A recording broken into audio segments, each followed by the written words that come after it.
In this video, we're talking about how to build a killer website on a budget. Well, let's start at the beginning. First, how do you choose your name? How do you choose that domain name that you're going to want everybody to see? Well, in 2019, it's not the same as it was even 5 years ago or 10 years ago. That domain name and what that domain name says is not necessarily as important. So really, what the most important thing is, choose one that's affordable. Go to a registrar like a GoDaddy or someone like that, where you can actually buy one for $10, $12, and usually you probably want a .com domain. Secondly, don't worry about that phone number. That phone number does not have to be a perfect 800 number or a number that ends in 1000 or 4000. Nowadays, it's not like that. People don't remember phone numbers. Most people don't even remember 3 or 4 other people's phone numbers. So don't worry about that. Focus on just getting a number inexpensively, getting a domain name inexpensively, and getting yourself ready to go. If you haven't chosen your domain name yet, or you haven't even chosen your company name yet, first, I often look at domains that might fit before I choose my company name. So that might be a good tip for you if you haven't already incorporated. Building that first website. Well, let me tell you something, it's not going to be your last website, and you're probably not going to be happy with it necessarily. So don't worry about that first website being perfect. Don't pay someone $5,000 or $10,000 to build a website. Nowadays, there are platforms, dozens of platforms out there to build a website, really choosing a theme, something that someone has already vetted for a relatively low cost. Really, somewhere you can buy a theme somewhere between $100 and $200 out there. And you can have a programmer program that website once the content is built for only $1,000 to $2,000. So don't spend that money that you don't need to spend right up front. How to choose content for your website. Well, people don't like to read a lot on websites nowadays. People like to see facts, very quick bullet points. So focus on that, building that list of keywords. And how do you find that list of keywords that's relevant to your business? Well, there's an easy way to do it. You can actually go into Google, go into Amazon, and start typing what you would think you would be searching for if you were looking for your line of work. Oftentimes, Google is going to autofill those keywords. Those keywords are going to be what's important to build around your website. I recommend choosing 20 to 30 keywords, some of them geo-targeted, that will be auto-filled in Google and that people will be searching for when they come to your website. Let's focus on a clean website. What does a clean website mean? It means not a lot of things going on, not a lot of different colors. I personally like a lot of white space behind it. I think it's clean to the eye, but in general, keep the colors simple, keep things palette neutral, and most importantly, and where most of your traffic is going to come from, it's mobile. It's got to be mobile friendly. And what do I mean by that? That means when you look at your website, don't look at it from your perspective. Look at it from the perspective of someone else. That means look at it on your phone, on your tablet. And really the easiest way to make sure it's mobile friendly is to choose a platform. And who are some of the platforms that you can go out there and look for? There's companies like Shopify, there's BigCommerce, there's Magento, there's WordPress. All those companies sell inexpensive themes that you can find by searching your subject area, and you will find a perfect looking website that's already been built, mobile friendly and tested. Choose one of those themes and then you build your content around it. Keep it simple. The most important thing on a website are calls to action. What are calls to action? There are things like call now, buy now, subscribe now, chat now. Why are they so important? Because in today's society, we need something that's appealing to instant gratification or that consumer that wants something now.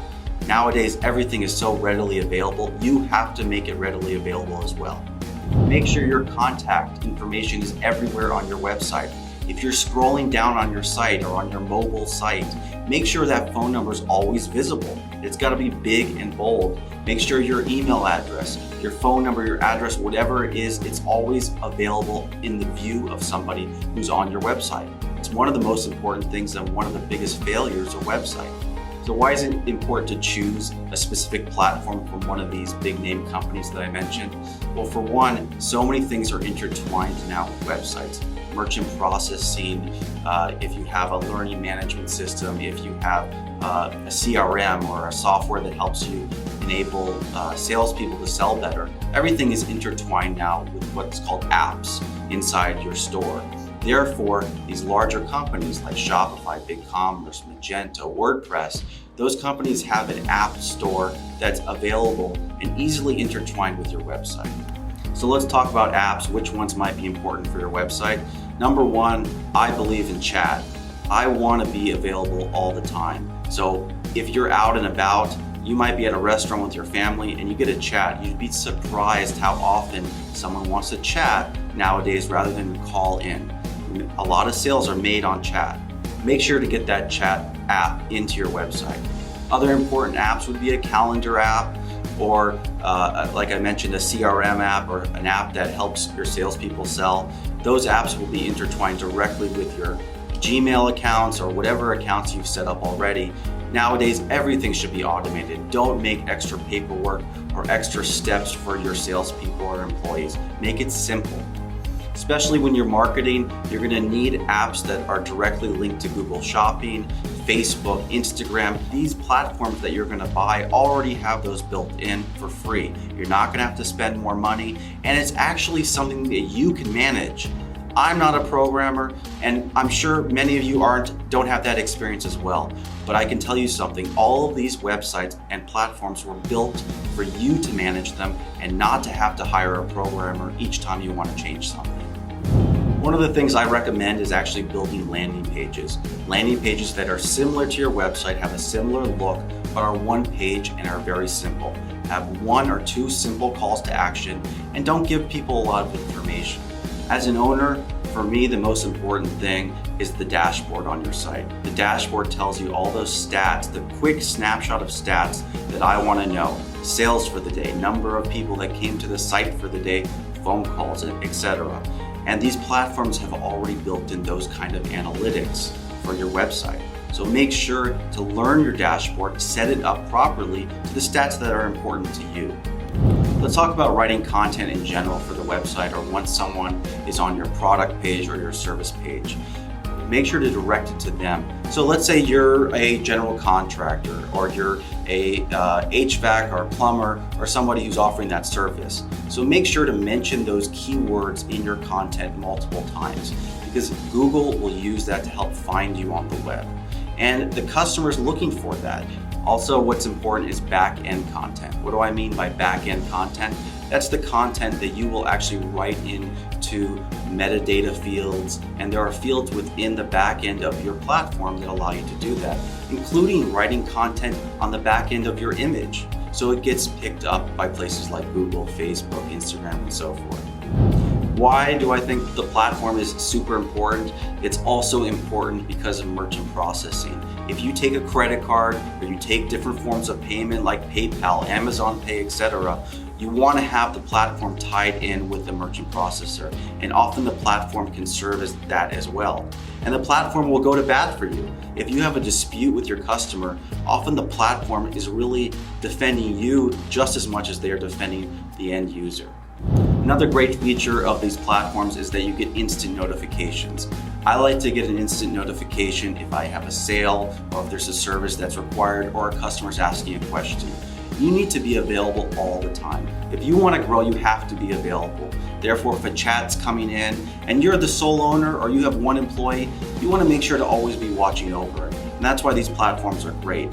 You can get instant notification, you can find out when somebody is complaining, so you can nip it in the bud right away. That's really important.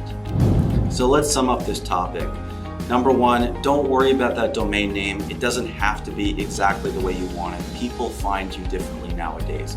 Don't worry about that phone number. Don't spend big bucks with a developer. Choose a simple platform. Your first website won't be your last. It's okay if you develop it again later on.